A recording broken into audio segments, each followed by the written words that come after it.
El condicionamiento clásico, también llamado condicionamiento respondiente, tuvo su origen en Rusia, en 1920, con el fisiólogo Iván Pavlov. A él le interesaba conocer el funcionamiento del aparato digestivo, así que decidió experimentar con sus perros.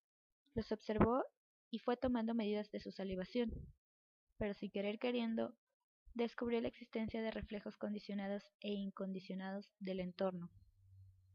Estas respuestas son automáticas e innatas, siendo que cualquier organismo, animal o humano, puede reaccionar de manera involuntaria ante un estímulo nuevo, dado por su condicionamiento.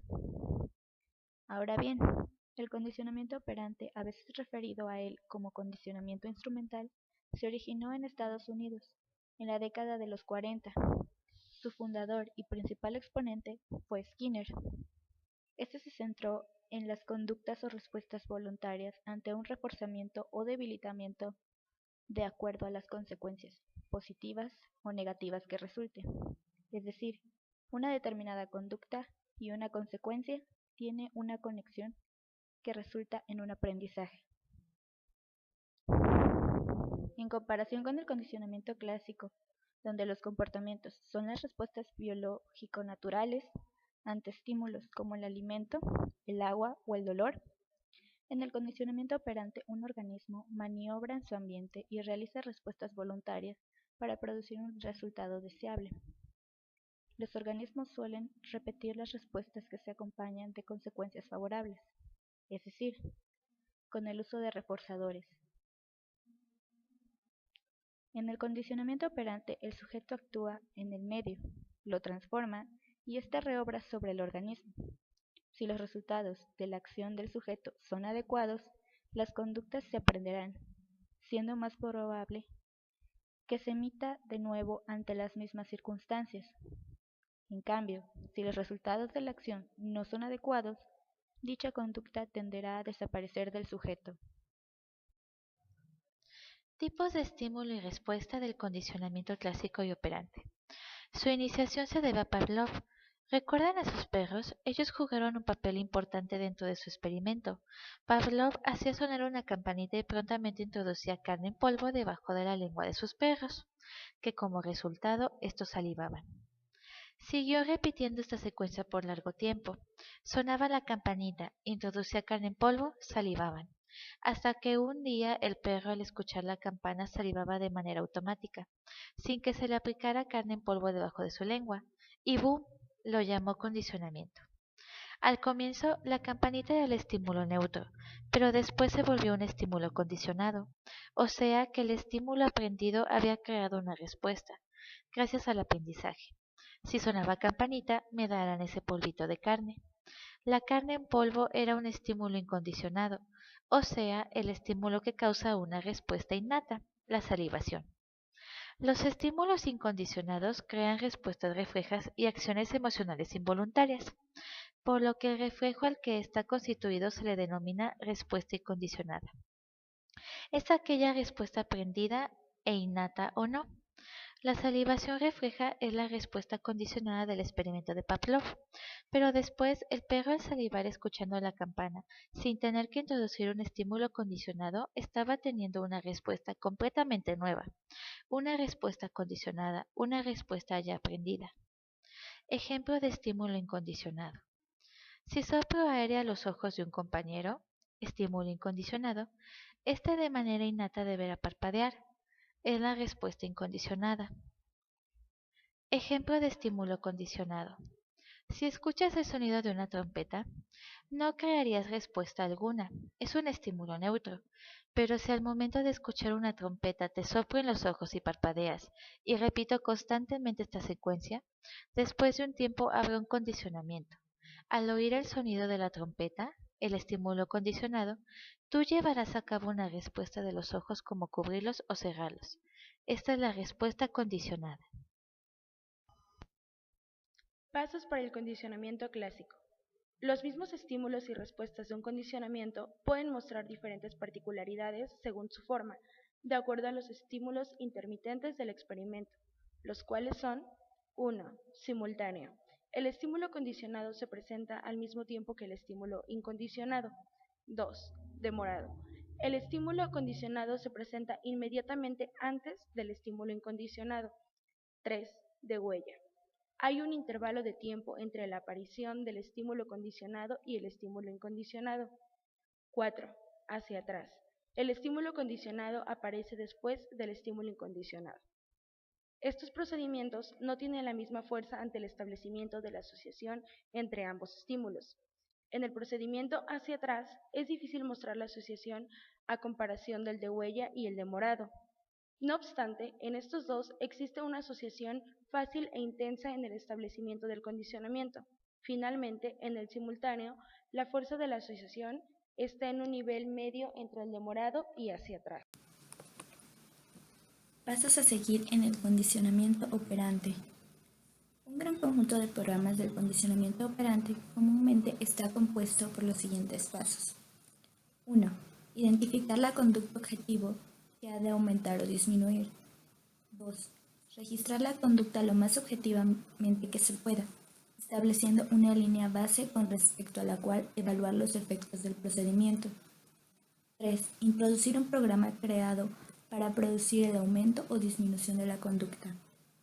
4. Modificar el programa si no ocurre el aumento o disminución deseados en la conducta. 5. Asegurar la generalidad de cambio de conducta, es decir, que el cambio ocurra en el lugar escogido que se generalice, de acuerdo a las conductas deseables y que se continúe o se mantenga después de la terminación del programa. Un programa operante involucra llevar a cabo procedimientos más adecuados, asegurados por la investigación y la teoría. Gran parte de estos programas están constituidos por una mezcla de procedimientos, los cuales están clasificados en dos grandes grupos. El primero, los procedimientos para aumentar la conducta. El uso de reforzadores. Hay dos tipos de reforzadores, los positivos y los negativos. Los positivos son aquellos estímulos que tienen más posibilidad de generar que una conducta o respuesta sea positiva o deseada en secuencia temporal.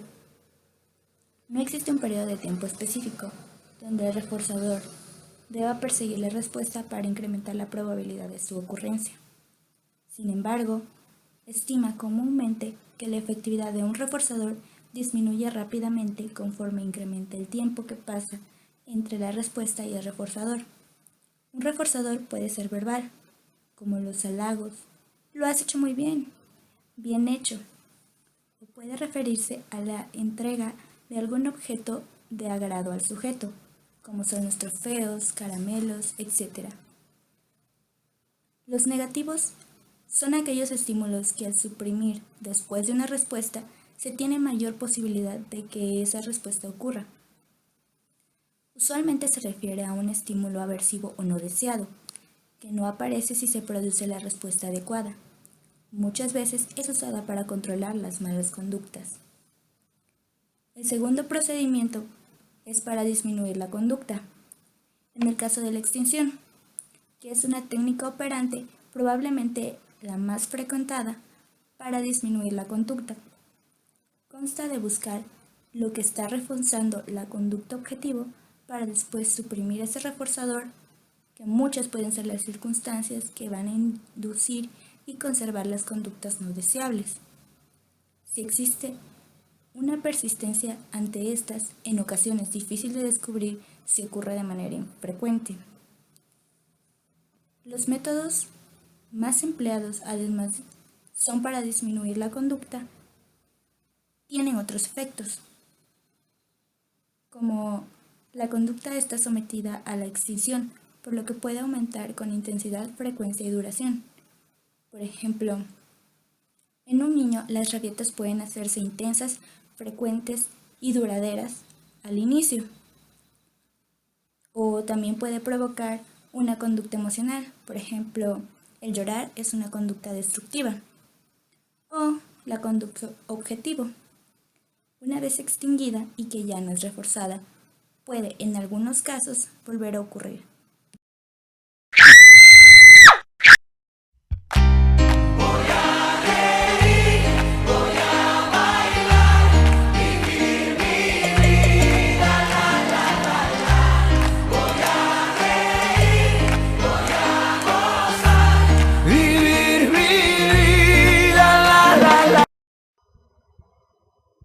Reacciones. ¿Qué recordaste al ver lo anterior? ¿Qué sensaciones te provocaron? Tal vez te dieron ganas de bailar o te dio temor el cachorro. Quizás te dio miedo la cucaracha o recordaste tu infancia. Tal vez todos son ninguno, ya que las sensaciones y emociones son parte de nuestra historia, de nuestro aprendizaje. El responsable de todo lo que pasó fue el condicionamiento operante. Escuchar o ver eventos del ambiente produce reacciones fisiológicas que fueron aprendidas por condicionamiento operante. Este se puede llevar a cabo en métodos de modificación de la conducta, por ejemplo, en el tratamiento de fobias utilizando la sensibilización sistemática. Si se desea tratar una fobia, primeramente se debe conocer a qué y por qué se le teme y posteriormente algo agradable. O bien, se puede hacer uso de métodos de relajación en los cuales se muestre aquello a lo que se le teme, demostrando el grado de ansiedad que esto provoca. La observación del consumo de drogas es otra aplicación. Cada vez que el organismo ingiere una droga repetidamente, se ve relacionada de acuerdo al contexto. Por ejemplo, la muerte por sobredosis de una persona se debe al cambio de contexto, es decir, ya sea la compañía o el lugar. Algo parecido ocurre con los medicamentos, pues sus efectos disminuyen cuando se cambia el contexto. Por ejemplo, en los pacientes que sufren hipertensión, la toma de presión registrada en un hospital tiende a aumentar. Algo muy diferente ocurre cuando se les toma en casa. De igual forma, se puede utilizar como estrategia de la modificación de la conducta, ya que la conducta está en función de las consecuencias. Se puede aplicar en personas con hiperactividad, deficiencia mental, esquizofrenia, entre otras, mediante los reforzadores de la conducta. Ejemplos del condicionamiento clásico. Como ya sabemos, está conformado por respuestas innatas ante determinados estímulos que nos provee el entorno. Algunos ejemplos son la dilatación pupilar ante la falta de luz. La pupila se dilata y se contrae, con base a la cantidad de luz que está disponible para el ojo humano. También está el erizamiento de la piel, ya que ante el descenso de la temperatura el cuerpo tiende a mandar distintas señales como el erizamiento del vello corporal. Temblar de frío también puede ser otro ejemplo. De igual manera, ante la baja temperatura corporal, el temblor se centra en la eliminación de grasa para poder regular la temperatura corporal. Ejemplos del condicionamiento operante. Se fundamentan distintos tipos de estímulos, pero los más relevantes son: refuerzo positivo. Un niño, al hacer labores de limpieza en su habitación, recibe como premio el que su mamá le dé permiso de jugar videojuegos un rato. Entonces, al niño, el percatarse de que si hace sus labores en tiempo y forma, recibe el privilegio de utilizar su consola de videojuegos, por lo que tiende a repetir la conducta. Refuerzo negativo. Una persona que se le pide ayuda para organizar una cena, a cambio de liberarlo de realizar sus tareas de limpieza del hogar por una semana. Entonces, aquí el refuerzo negativo que lo alienta a esa acción es el liberarse de las tareas del hogar. Castigo. Cuando un alumno no cumple con sus tareas, el profesor, al percatarse de que el alumno es incumplido, le retira el derecho a examen. Al retirar el derecho a hacer el examen, por consiguiente, sabe que va a reprobar. Al darse cuenta de ese prejuicio, deja esas conductas atrás, por lo que empieza a cumplir con sus labores.